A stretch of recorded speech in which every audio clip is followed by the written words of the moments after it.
ಲೈಫಲ್ಲಿ ಇಂಥ ದಿನ ಬರುತ್ತೆ ಅಂತ ನನ್ನ ಕನಸಲ್ಲೂ ಅಂದ್ಕೊಂಡಿರಲಿಲ್ಲ. ಬಾಸು, ಯಾಕೆ ಈ ಥರ ಡ್ಯಾನ್ಸ್ ಮಾಡ್ತಿದ್ದೀರಾ? ಹಾಂ, ಡ್ಯಾನ್ಸು ನಾನು ಮಾಡ್ತಾ ಇಲ್ಲ, ಡ್ರೈವರ್ ಮಾಡಿಸ್ತಾ ಇರೋದು.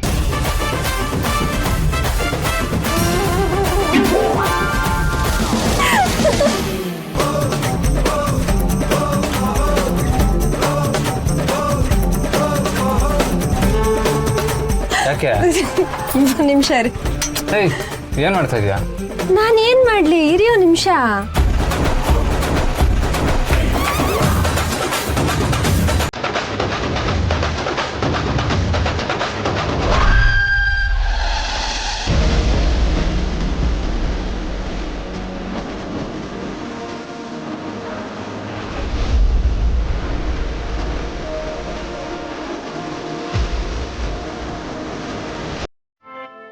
ಡೌನ್ಲೋಡ್ ಮಾಡಿ ಮತ್ತು ನೆಚ್ಚಿನ ಶೋಗಳನ್ನ ಆನಂದಿಸಿ.